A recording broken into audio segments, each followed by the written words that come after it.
So in this video, I'm basically going to be going over 3 things. 1, the statistic tier list of decks in Hearthstone based on the Diamond through Legend sample size, only basing on the statistics, not going into like personal biases. Second thing, we're going to go into the popularity of each deck, and then the third thing is going to be decks I think are underrepresented, and things you can do to counter the meta right now. So let's just jump into it. As you can see here, the top decks in the game are Aggro Paladin, Secret Paladin, Rush Warrior, Face Hunter, and Secret Paladin. And then you have Token Druid right here, but I'll get into that in a second. The point is, most of these decks are decks that are very tempo-based and board-focused. So that goes into what you could do to counter the deck later on, like Control Warrior could potentially be good down the road if it gets a little bit of love or other aggro decks get nerfed, and Control Priest could be good as well. Token Druid is very similar to this and has the same basic counter. The only problem with Token Druid, in my opinion, and I'm just going to jump into this right now, is the fact that it's a little bit inconsistent to me. I think that Token Druid has the possibility to be good and can pop off, but I also feel like I see it very infrequently. And sometimes if you just don't get a good hand, you just lose and there's not much you can do about it. And I think that inconsistency shows when you go to the popularity section of Hearthstone Replay. Basically, Token Druid is played, even though it is a top tier deck, behind a lot of other decks. Like, for a deck to be as good as Token Druid is, and as cheap, because it requires no legendaries. For a deck to be this good and this cheap, but to still be played this infrequently, means either A, the win rate is inaccurate somehow, and people are just like, this deck is a lot weaker, or 2, it's inconsistent and people don't like the feel of the deck, or 3, maybe they just don't find it fun, but it's actually a pretty fun deck because you need to figure out how to combo things together. You're also fairly aggressive, and it combines like 2 different strategies, so I think it's a pretty fun deck in general, but that could be another thing. Maybe people just don't find it fun. But the point is, it's got a small enough sample size to where the high win rate could maybe be a fluke. Maybe. But anyway, let's jump into the most popular 5 or 6 decks. And the first most popular deck is Face Hunter. Obviously, it'll change based on rank. Fun fact, like in Diamond 10, 9, and I think 8, Control Warlock is more popular than Face Hunter. But overall, I'm just talking about overall statistics here. Face Hunter is the most popular, which makes sense. It's relatively cheap, it does a lot of damage, games are extremely fast, and other than a high-rolling Paladin, it will basically steamroll anything else in the game. So yeah, Face Hunter is the most popular deck in the game, closely followed by Control Warlock and No Minion Mage, which is weird to me. No Minion Mage's play rate actually drops significantly after like Legend and Diamond 1 and Diamond 2 because it loses really hard to Face Hunter. So as you can see, when Face Hunter is more popular, where is it? No Minion Mage is less popular. But as you go down here, where Face Hunter is a little bit less popular, not in the 20s, but in the high teens, No Minion Mage rises and becomes a deck with a double-digit win, or double-digit play rate. And yeah, it's a pretty meta-dependent deck, but I think that No Minion Mage is actually still strong as long as you don't queue up into Face Hunter. Control Warlock, I think, is an overblown deck for several reasons. People hate Ticketus, so they think that the deck is broken. But really, if you look at the tier list, the win rates of both of those 2 decks that are in the 2 and 3 spot are objectively pretty bad. I mean, obviously, there are ways that you could argue that statistics don't tell the whole story, right? No Minion Mage is heavily RNG-based, and maybe it's in a downswing right now, and people don't know how to play the deck after it was just nerfed. Control Warlock is a higher skill cap deck because you have to use your health as a resource. So there are reasons why it would be down here, but I think that it's really weird to have Paladin, which is by far the best class in the game right now with 3 top-tier decks, to be the 4th most played class and only have 1 of the decks be here. And then you'd have to go further down to the 8th place to find the 2nd Paladin deck. So, yeah, I think it's kind of weird that these 2 classes are where they are, but this is where it's at. And I'll get into how to counter this stuff and what I would do into this meta in a second. Next, we have Secret Paladin, which I just went into. It is the best deck in the game, other than maybe Aggro Paladin. I think it should have a higher play rate, but it doesn't. I don't really know why, but this is just where it is. And then you have Rush Warrior, and then I guess I'll talk about Control Priest as well. And then you have Rush Warrior, which is a deck that has really seen a pretty big resurgence. Because I don't know if you know this, but Rush Warrior, I already showed you, is tier 2. But near the beginning of the expansion, Warrior was literally the lowest win rate class in the game. If you can't see it right here. Now it's Shaman, obviously. Shaman's pretty doo-doo right now. But it used to be like Priest and Warrior down here and like Shaman or something like that. And it was really, really bad. Now, Warlock is, or not Warlock, Warrior is the third best class in the game with a really substantially high win rate. All because of the fact that this deck turned out to be a lot better than people thought. And the reason why this deck is so good is because it's really good at fighting for the board while also gaining a little bit of, armor and taunt minions. And both of those things combined means that it beats Aggro Paladin and Face Hunter really well. It counters those two decks relatively well. I'm assuming the win rates are strong against those two classes, and that's why it has seen a spike in play rate. And the same basic thing with Control Priest. I think Control Priest does really, really well into the meta with Face Hunter and Paladin. And it even does pretty well against Rush Warrior because you have such good removal. And because of that, this deck is just high up there. It also does well against Token Druid if you can get like an early game removal like a Holy Nova or something like that. But yeah, basically those two decks right here are high on the list because of the fact that they are good into what's in the meta. And then the last thing that I want to talk about, the last deck, is mid-range Demon Hunter. And honestly, I don't even know why this deck's here. I think it's just because it's cheap and people like playing Demon Hunter. But in all honesty, I don't think this deck is very good. I think it's fine. I think that it does the job.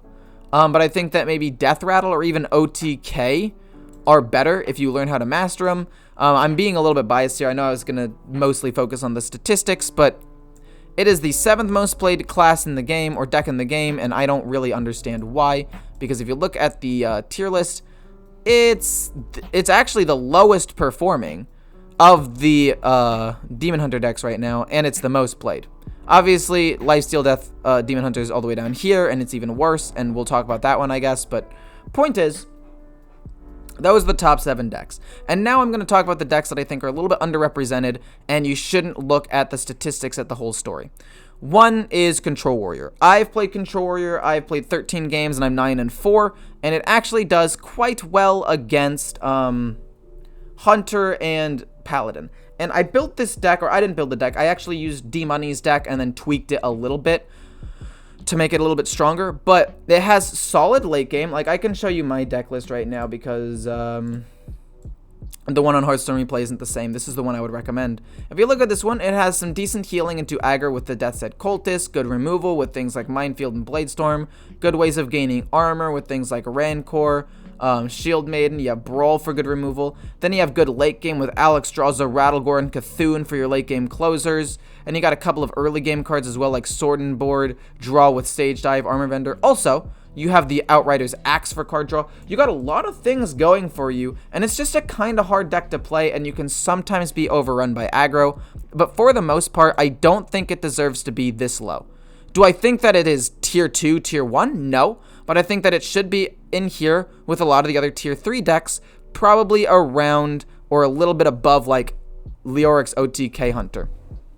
I think that having it be like right here, 48% win rate would be a more reasonable thing. And with the meta the way that it is, I think that it is a strong deck in the meta.